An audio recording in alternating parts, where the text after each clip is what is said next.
Okay, so welcome to this tutorial. I'm going to be showing you guys how to make Arduino work in Eclipse Juno. First thing we're going to do is go ahead and download Eclipse Juno. So if we just search Eclipse Juno download in Google, you want to go to your downloads, over to Juno on the side here, downloads. And now you want this Eclipse IDE for C, C++ developers, and this plugin that we're going to be using for the Eclipse recommends that we use the 32-bit version, so we're going to go ahead and select the 32-bit version there, and then we can just go straight ahead and download Eclipse.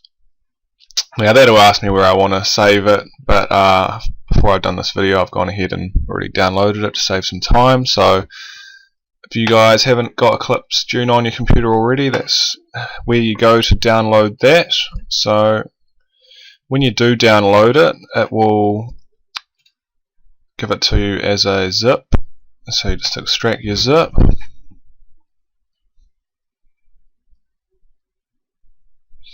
And there it is. That's got everything you need to run Eclipse, bar the Java runtime files. So I'm presuming you probably already have it on your computer if you're a developer, but in case you don't, the easiest way to get it is just go Java 7th. Now because we're using 32-bit Eclipse, we're going to want 32-bit Java, so we'd search Java 7 32-bit, and we want this one here. And if you just scroll down a bit, we want this Java SE development kit for 32-bit Windows, which is this one here. So if you don't have it already, just go ahead and download that exe file, and that will install Java on your machine. Now I've already got Java on my machine, so to find it I go to my program files times 86, which is all the 32-bit programs. Scroll down to Java, there it is there, JRE7. So I just want to copy that back into where I extracted Eclipse, which is over here. I just want to paste that in.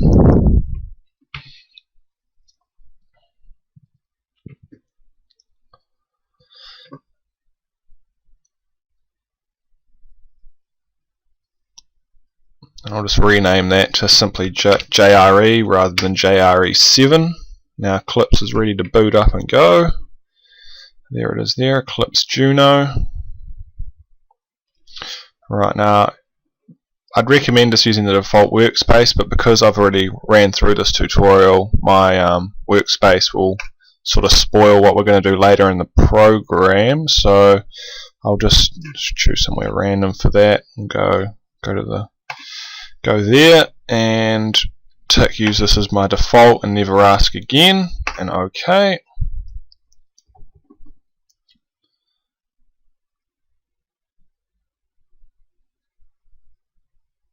Right, when you first open Eclipse, it will bring up this kind of welcome screen thing.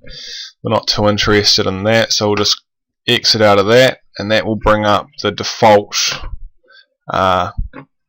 workspace that Eclipse gives you. Now the first thing we want to do when we get Eclipse is install the Arduino plugin. So what we do for that is I've found a really good plugin on the internet, and it's by this guy here. Web address up there is bayans.it/Eclipse, so we go to his website, and he's got really good stuff on installing Eclipse here. So if we go to his installation instructions, he gives us the site that we want to enter in the update, so we'll just copy and paste that one there, which is our update link, which is point 3.6 there. And if we go back to Eclipse here, you've just got to go help, install new software, and you just in this work with pane, you just paste in that bit there, and you want to go, just hit enter on that to get it to do its search. Now if we just untick this group items by category box, that simply allows us to just install everything there. If we tick the Arduino Eclipse extensions, hit next, it'll just go through and do its thing, and just accept the license agreement there, finish. That'll do its thing.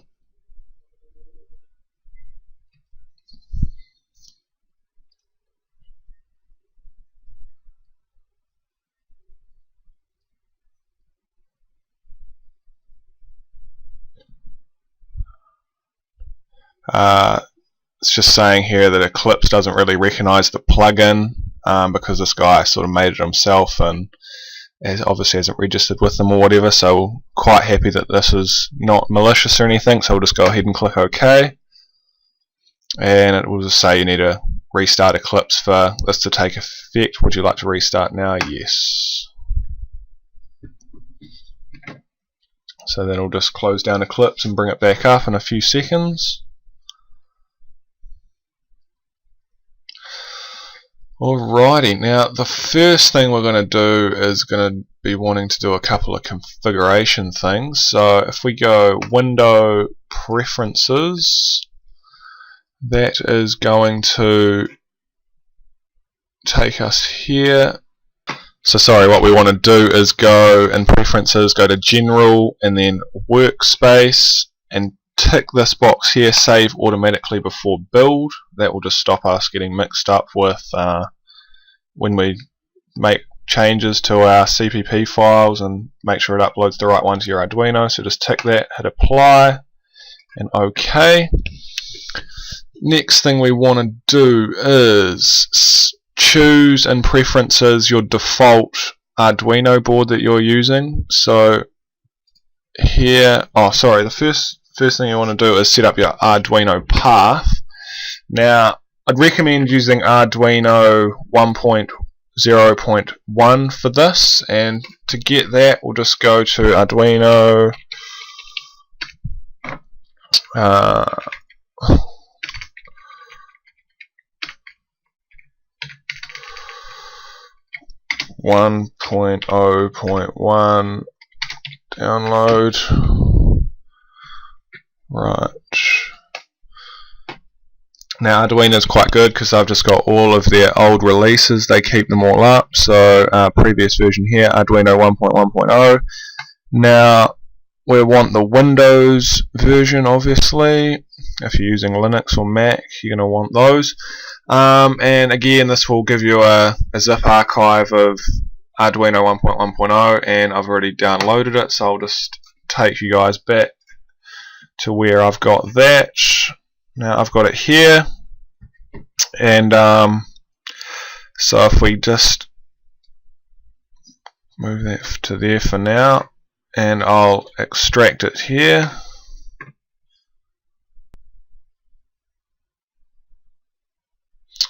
Right, now that that's extracted, we can tell Eclipse, the Eclipse plugin, whereabouts this where it can get all its paths and things for Arduino.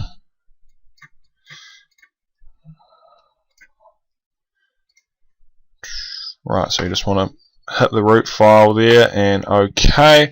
Now this private library path, if you're going to be mucking around making all your own libraries and things, you can make a separate folder where you have all your custom things. So I'll just go here in my documents, make a new one called Custom Arduino, and tell it to look there for all my custom paths. Now we want to tick this box here that says use Arduino IDE tools in Eclipse and apply that. Now once that's applied, we can test the serial DLL file here, which will just make sure that the correct files are all there for using the serial monitor. So it said here, yeah, successfully loaded, we're good to go. Now next thing, AVR do, don't think we need to do too much with that. paths. I think that's all been set up fine. So now we just want to make a new project. So file, new project there, and we want an Arduino project. So just new Arduino sketch. Give it a name. So I'll just say weather station test. Actually, it's always good in Eclipse projects just not use spaces, so I'll close up all those spaces. Next, now this is where you choose what board you're going to be using. Now, the board I'm going to be using is a bit of a weird one. It's like a weather station board that I've got from Arduino, and that's an Arduino Pro Mini 8 megahertz. I'd say most of you guys most likely will be using like an Uno or something like that. Now we'll ask for the COM port to run it on, and luckily I've only got one COM port showing there, so it's obviously that one. But if you guys have multiple COM ports and you're not quite sure, what you want to do is go to your device manager,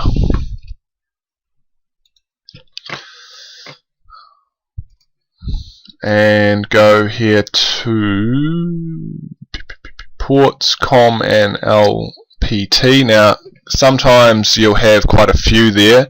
A lot of the times COM 1 and 2 are kind of just there by default, so it definitely won't be them. And yeah, so I've got COM 7 there that is obviously set up for my board. So I'll go ahead and select that if it'll let me. Yep, there we go. Finish. So now that'll bring up this little folder here, which has all the build instructions for running this project with that certain board. So you're going to make sure, if you keep using this board, you don't want to delete this this project here, otherwise it won't have the right build paths and things.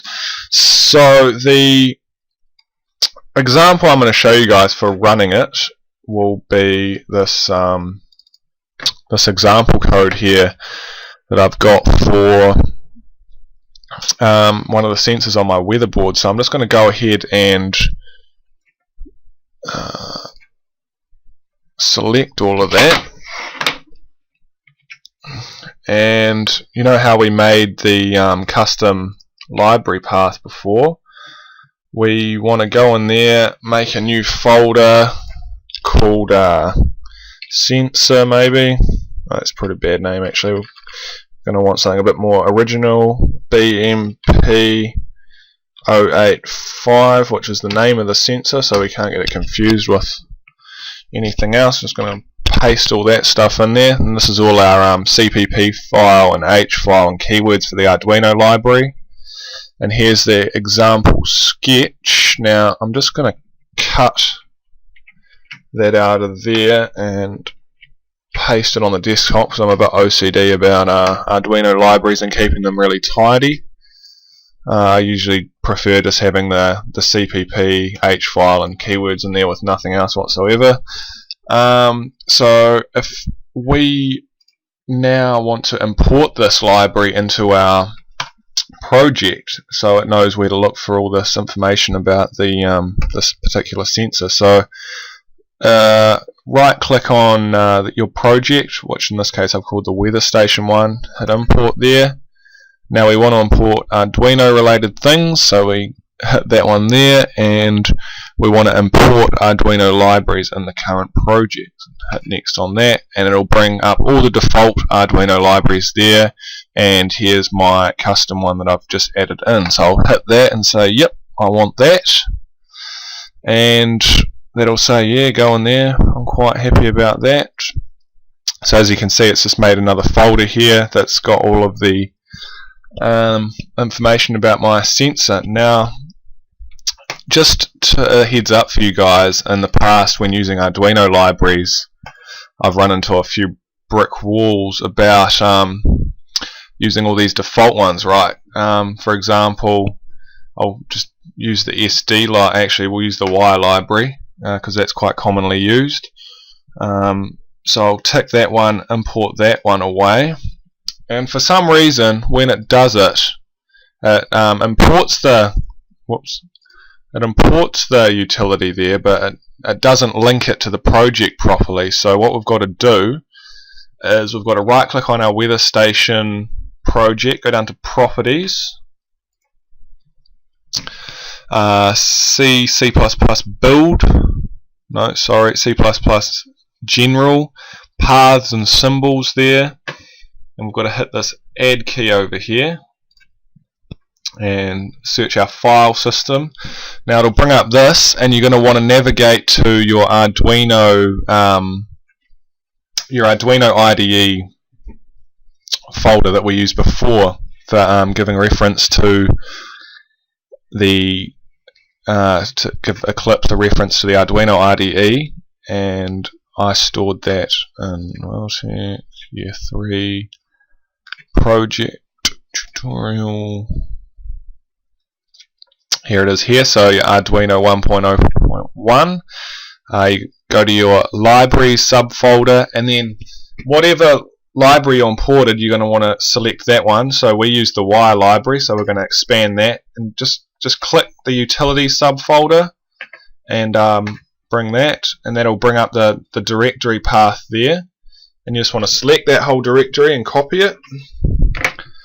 Okay, and down the side here we've got a GNU C and a GNU C++ build path, so we've just imported it into the GNU C, so we're going to want to go over to GNU C++ now and do the same thing. So just hit add, and since we've copied that directory we can simply paste it in there and hit OK, and now we shouldn't have any problems had we have been using that Y library, but we're not using it in this example anyway, so it doesn't matter too much. But if you guys ever are using Arduino libraries, you're just going to want to do that extra utility step to make sure you don't run into problems later. Right, so I'm all set up here. I've got my board selected, I've imported all my libraries. The next step is to paste in the code to run. So in that examples folder there was just some example code for running this board, which I'm crossing my fingers it's going to work because I haven't tested it out beforehand. And I'll just control A all of that and copy it, and you want to paste it into this weather station test CPP folder. So just double click that and it'll bring up the sort of skeleton of it. Now when you're pasting in code from an example or whatever, you've got to make sure that you leave this include weather station .h line, otherwise it forgets who it is and goes a bit crazy. So we'll just select everything from below that line and paste it in, and what it will do is all the serial prints, because it's Eclipse doesn't know what serial print is, it'll red line, but there's you don't have any problem with that later when you're compiling. Now I was hoping this was going to have a function in it so I could demonstrate to you guys about using functions, and in fact it doesn't even have a loop, it's just all done in setup, but that doesn't matter too much. I can do sort of some dummy examples later. So yep, with oh, this does use y.h, so it was lucky we imported that.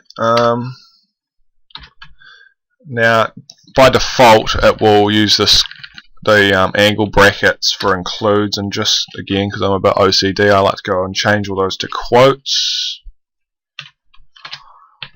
and that's all good. And now you also need to include your include files in this weather station test.h folder. So whatever it's done up there, we just want to copy that from there and paste it into there.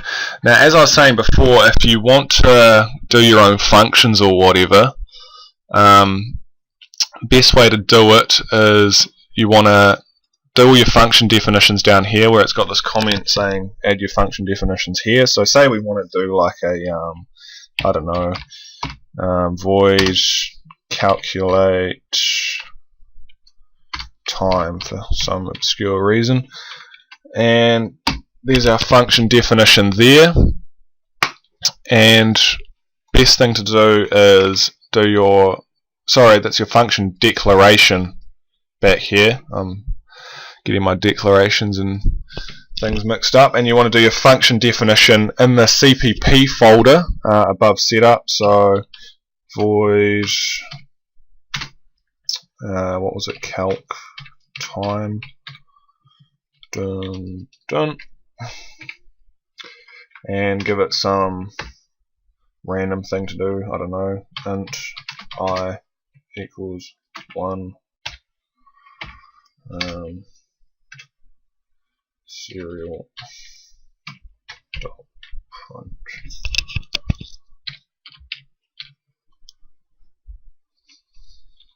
I, just because we want to print 1 for some obscure reason.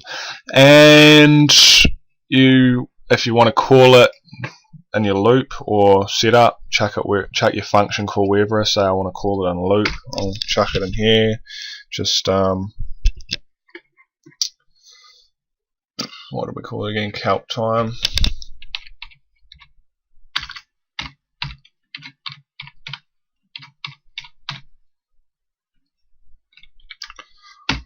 So yeah, that function is, whoops, I did time twice.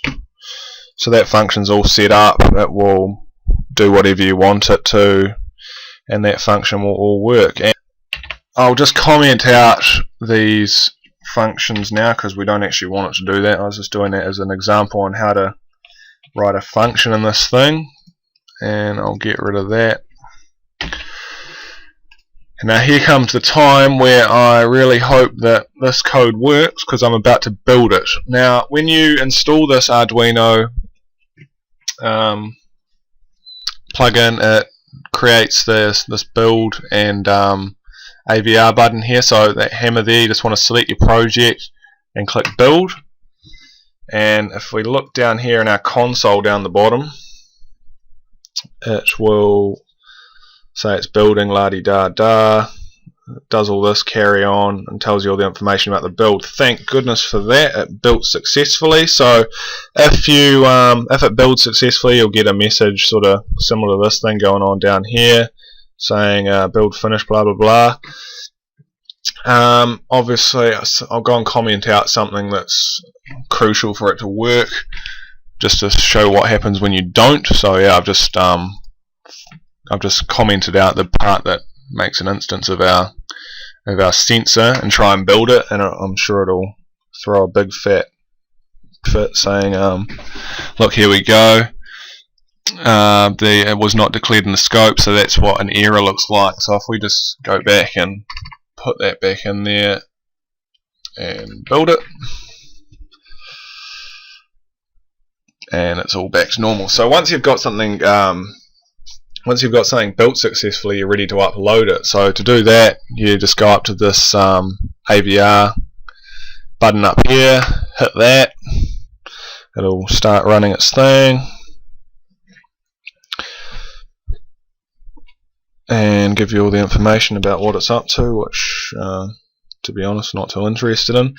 And next thing you want to do, obviously if you're doing anything with the serial monitor, is look at it on the serial monitor, and for some reason by default they haven't included it down here, so we've got to go and do it ourselves, which is a bit annoying.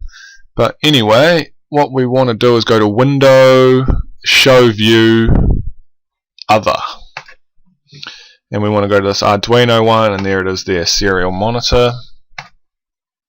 And this will bring up this little serial monitor thing here, and you want to connect your serial monitor. So hit this plus over here on the right. It will ask you what COM port you want to do. So we're on COM port 7, so we want to connect to 7, and we'll ask you the baud rate, and most time you use 9600, and as you can see in the project here, they use the baud rate of 9600, so we definitely want that. Hit OK, and it will say yeah, connected, and then do all your this is what the program does. It just initializes the BMP, gets your temperature, air pressure, and that's obviously just got a delay of 5 seconds or something, and then it does it again. And yeah, that's about all you need to know for using Arduino and Eclipse. I hope this was useful to you. See ya.